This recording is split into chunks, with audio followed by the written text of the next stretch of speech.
नमस्कार दोस्तों, फिर से आपका रीड एंड पास जीएस में स्वागत है। और इन दिनों हम लगातार जो है इन्वायरमेंट पे बात कर रहे हैं, तो आज फिर हम लोग पर्यावरण का ही चर्चा करेंगे। कई एक भाग में इसको हमने बांटा है, तो काफ़ी अच्छी जानकारी आपको पर्यावरण से हो जाएगी। आज हम लोग चर्चा करेंगे कि पर्यावरण में अजैविक चीज़ों का क्या महत्व है। आप जानते हैं कि इस धरती पर जो भी जीव जंतु या क्रिएचर है, वो किसी भी जीव जंतु के लिए अति आवश्यक है। अगर किसी में भी उलटफेर हुआ तो इसका प्रभाव सीधा जीव जंतु पर पड़ता है। आपको लग रहा होगा कि अगर नदी नहीं होगा तो क्या होगा, पहाड़ नहीं होगा तो क्या होगा, झील नहीं होगा तो क्या होगा, वनस्पतियाँ नहीं होगी तो क्या होगी। तो आप समझ सकते हो कि इसका क्या महत्व है। तो आज हम लोग अजैविक चीज़ों का चर्चा करेंगे। पहला जो है आपका प्रकाश। आप जानते हो कि सभी ग्रह जो हैं प्रकाश को प्राप्त करता है, लेकिन कुछ ग्रह जो है प्रकाश को इतना ज़्यादा प्राप्त करता है जिसके कारण वहाँ पे जीव जंतु का अस्तित्व ही नहीं है, जैसे आपका बुध और शुक्र। कुछ ग्रह ऐसे हैं जहाँ पर प्रकाश न के बराबर पहुँचता है और जीव जंतु के पनपने के लिए, वनस्पति को पनपने के लिए प्रकाश का होना अति आवश्यक है। जैसे आप चल जाइए बृहस्पति, शनि, अरुण, वरुण, वहाँ पे प्रकाश न के बराबर पहुँचता है, वहाँ पर जीव का अस्तित्व नहीं है। हमारी पृथ्वी एक ऐसी ग्रह है जहाँ पर सटीक रूप से प्रकाश मिलती है, यानी ना ज़्यादा ना कम। अगर आप प्रकाश की बात करें तो ये सूर्य का 2/2 भाग हमारे धरती पर पहुंचती है। इसमें थोड़ा सा भी बदलाव अगर आया तो हमारा धरती जल भून जाएगा। सूर्य का प्रकाश धरती पर आने में 8 मिनट 20 सेकंड या 500 सेकंड का वक्त लगता है। चंद्रमा का प्रकाश आने में आपका 1.25 मिनट का वक्त लगता है। हालांकि ये आपको पता होगा कि चंद्रमा का कोई अपना प्रकाश नहीं है, बल्कि वो सूर्य से है ना प्रकाश को ग्रहण कर वो धरती तक पहुंचाती है। यानी कहने का मतलब है कि प्रकाश का हम जीव जंतुओं के लिए अति महत्वपूर्ण स्थान है। प्रकाश के अभाव में कोई भी वनस्पति, पेड़ पौधे जो हैं अपना भोजन नहीं बना सकेगा, और जब पेड़ पौधे, वनस्पति अपना भोजन नहीं बनाएगा तो उस पर आश्रित जो सारे जीव जंतु हैं वो भी पनप नहीं पाएगा। सूर्य का प्रकाश जो है आपका पर्यावरण में वर्षा कराने के लिए आपका मायने रखता है। आप देखते होंगे कि हर साल जो है सूर्य का स्थिति बदलते रहता है, तो स्थिति कर्क रेखा पर, कभी मकर रेखा पे। तो इस स्थिति बदलने के कारण जिस एरिया में वो रहता है वहाँ पे आपका टेम्परेचर ज़्यादा होता है। टेम्परेचर ज़्यादा होने से वहाँ पे आसपास की वायु जो है गर्म होकर के ऊपर उड़ जाती है, और उसको भरने के लिए ठंडी हवाएं चारों ओर से घुसती है। बीच में सागर महासागर जो भी मिलता है वहाँ से वो हवाएं जो है पानी उठाती है, वहाँ पे बारिश कराती है।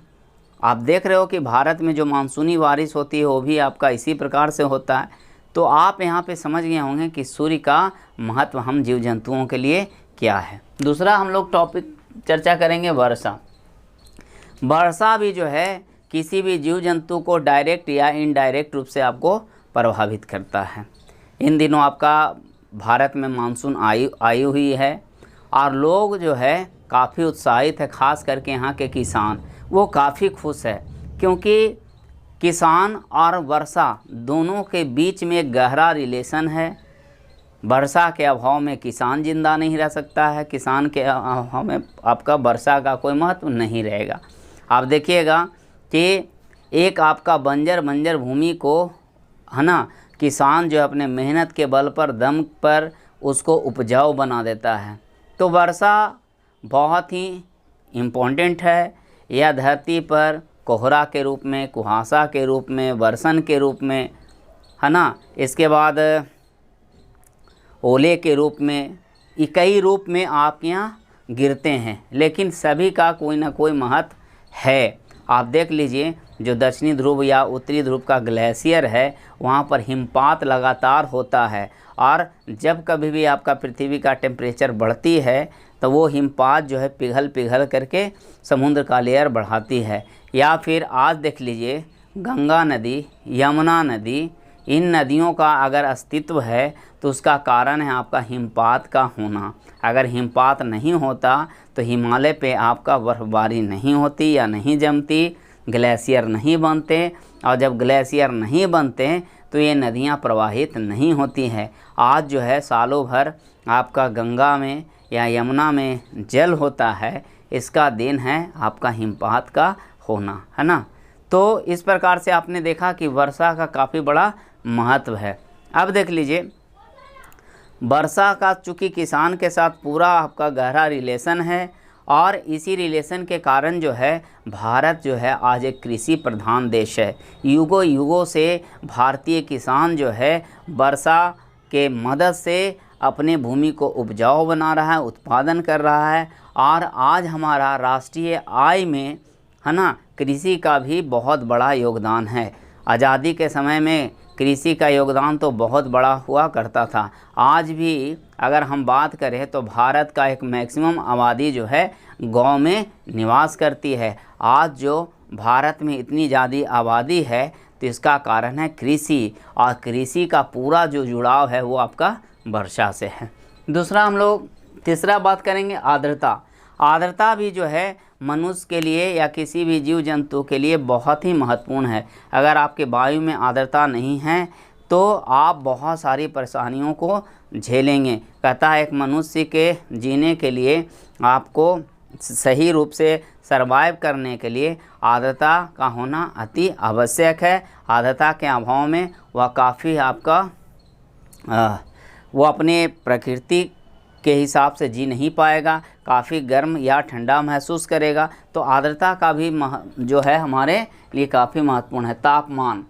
तापमान जो है आप जानते हो कि एक आपका व्यक्ति के लिए, जो आपका क्रियाशील व्यक्ति है, उसको काम करने के लिए आपको 21 डिग्री से 25 डिग्री आपका तापमान होना अति आवश्यक है। अगर इससे कम तापमान है तो सही रूप से कार्य नहीं कर पाता है। भारत में ही देखिए कि कुछ ऐसे क्षेत्र हैं जहां पर तापमान बहुत कम होता है, माइनस डिग्री में होता है, जहां पर जीवन सर्वाइव करना काफ़ी मुश्किल हो जाता है, या वह क्षेत्र जीव विहीन भी होता है। जैसे आप देख लीजिए कि रूस का साइबेरियन प्रदेश, जहां पर माइनस 273 डिग्री तक टेम्परेचर पहुंच जाती है। यानी कहने का मतलब है कि अंतिम सीमा, यानी उत्तरी ध्रुव कहें, दक्षिणी ध्रुव कहें, तो ये सारे इतना माइनस में चले जाते हैं टेम्परेचर कि वहाँ पर किसी भी जीव का पनपना जो है काफ़ी मुश्किल हो सकता है। एक तरफ जो है आप देखते हो कि अफ्रीका का कुछ ऐसे क्षेत्र या मरुस्थल के कुछ ऐसे क्षेत्र जहाँ पर जो आपका तापमान है वो काफ़ी ज़्यादा होता है, और वहाँ पर भी तापमान के अधिक तापमान होने के कारण जो है जीव जंतु जो है नहीं अपने आप को सर्वाइव कर पाता है। तो तापमान का भी एक बड़ा महत्व है। आज बैलेंस तापमान के कारण ही धरती पर जीव है। अगर आप शनि ग्रह, अरुण वरुण ग्रह की बात करें तो वहाँ पे तापमान इतना कम है कि वहाँ पे जो है जीव पनप नहीं सकता है। चंद्रमा की बात करें तो चंद्रमा में आपका दिन का तापमान जो है 100 डिग्री सेंटीग्रेड और रात का तापमान -180 डिग्री हो जाता है। तो तापमान के कारण वहाँ भी देखिए आपका जीव जंतु जो है नहीं पनप पा रहा है। आज जो है हमारे के यहाँ बारिश होती है, उसमें तापमान का एक बहुत बड़ा महत्व है।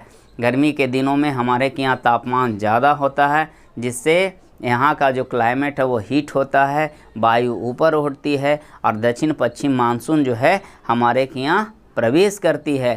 साथ में आपका हिंद महासागर का जो आपका जल है उसको ले कर के लाती है और यहाँ पे बारिश कराती है। तो तापमान का भी एक अहम रोल है ना। ज़्यादा तापमान में हम सही रूप से कार्य नहीं कर पाते हैं। तो तापमान बैलेंस होगा, इसके लिए हमारा जीव, आप देख सकते हो कि ध्रुवीय प्रदेश में चल जाइए, तापमान कम होती है, वहाँ का जीव जंतु जो है अपने ऊपर रोए जैसा बड़ा बड़ा बाल उगा लेता है ताकि वो ठंड से बच सके। धीरे धीरे आप विषुवत रेखा की ओर जाइएगा तो वहाँ पर तापमान इतना ज़्यादा होता है कि वहाँ पर कोई भी जीव जंतु के ऊपर आपके बड़े बड़े बाल दिखने को नहीं मिलेगा। तो ये तापमान का ही असर है। इसके बाद हम लोग अक्षांश की बात करते हैं। चूँकि आप जानते हैं कि अक्षांश रेखा एक आपका काल्पनिक रेखा है, खींचा हुआ नहीं है, लेकिन हम इसको पृथ्वी को समझने में इसका काफ़ी महत्व होता है। अक्षांश से हम जैसे जैसे उत्तर या दक्षिण की ओर जाते हैं तापमान में कमी आती है या वर्षा में भी अंतर हो जाता है। जैसे 0 डिग्री अक्षांश की बात करें तो वहाँ पे आपका सालों वर्ष संवहनीय वर्षा होती है, और ये संवहनीय वर्षा जो है वहाँ के जो जीव जंतु है उसको बहुत हद तक प्रभावित करता है। तो हम अक्षांश से ध्रुव की ओर, चाहे वो दक्षिणी ध्रुव है या उत्तरी ध्रुव है, अगर हम जाते हैं तो इसका सीधा सा प्रभाव जो है जीव जंतु, खान पान सभी क्षेत्रों में देखने को मिलता है ना। इसके बाद हम लोग चर्चा करें स्थलाकृति।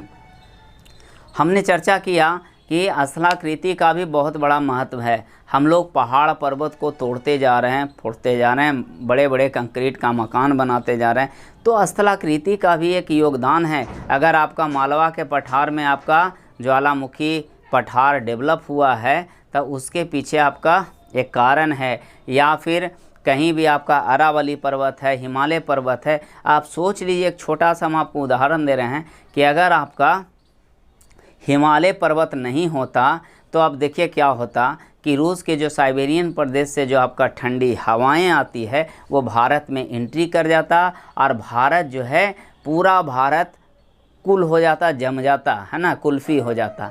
इसके बाद अगर हिमालय पर्वत नहीं होता तो जो दक्षिण पश्चिम से मानसून जो घुसती है वो जो है भारत में सही रूप से बारिश नहीं कराता, और वो बारिश जो है आपका चाइना की ओर चला जाता और हम बारिश से वंचित रह जाते हैं। तो आज देखते हैं कि स्थलाकृति जो है, आज दुनिया में सबसे ज़्यादा जो बारिश होती है वो पर्वतीय वर्षा होती है। तो पर्वतीय वर्षा होने के कारण है पर्वत जो है उसको रोकती है और बारिश कराती है। तो आप यहाँ पे समझ रहे हैं कि स्थलाकृति का क्या योगदान है हमारे जीव जंतु, है ना। कि इसके बाद हम लोग चलते हैं ऋतु परिवर्तन।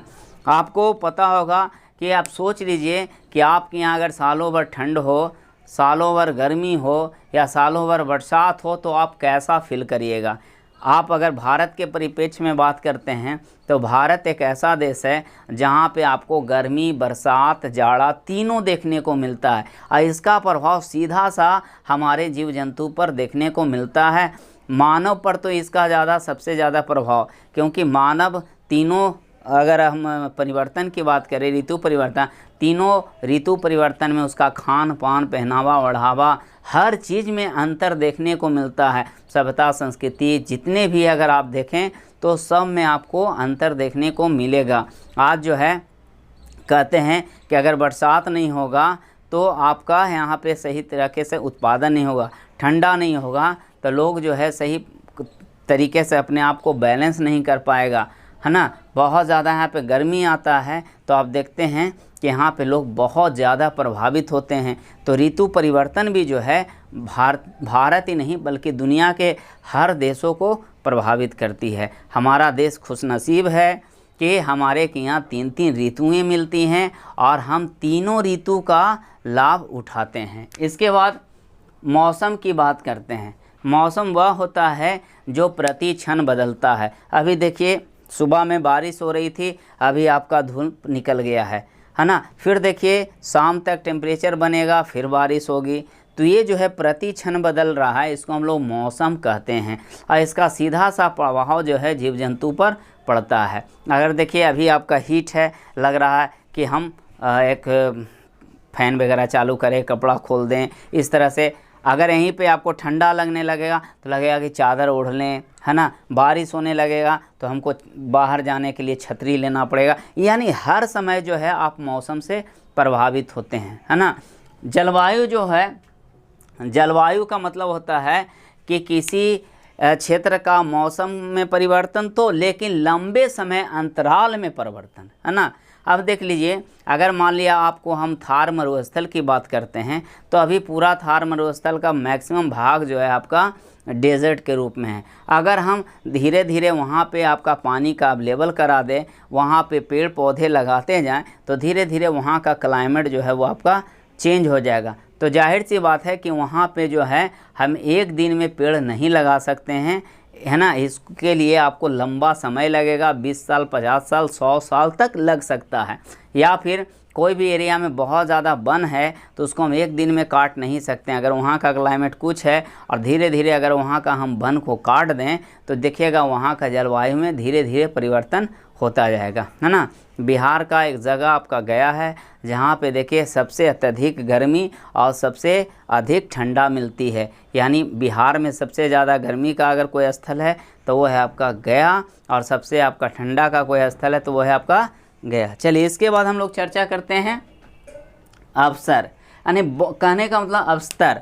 अवस्तर कहने का मतलब होता है कि वैसा जीव जंतु जो किसी न किसी रूप से वनस्पति पे जुड़ा रहता है, और ख़ास करके हम मृदा प्रारूप वनस्पति कहेंगे। यानी हमारा जुड़ाव जो है वनस्पति से हर समय जुड़ा रहता है। आप अगर अपने भोजन में रॉ मटेरियल की बात करते हैं तो आप उसमें लगभग आपका पूरा का पूरा जो परसेंटेज होता है वो आपका मृदा प्रारूप वनस्पति का ही होता है। मृदा का संबंध मानव जीव जंतु से काफ़ी गहरा रिलेशन रखता है। मृदा को हम लोग सजीव मानते हैं, जो एक निर्जीव चीज़ को आपको जीवित करता है, जैसे में बीज। इसके बाद हम तुंगता की बात करते हैं। आप ऊंचाई भी जो है हमारा एक अजैविक चीज़ है जो पर्यावरण पर आपका प्रभाव डालता है। जैसे हम ऊंचा जाते हैं वर्षा का अनुपात जो है घटता बढ़ता है। जैसे जैसे हम नीचे जाते हैं तो टेम्परेचर में अंतर आते जाती है। तो वर्षा में अंतर,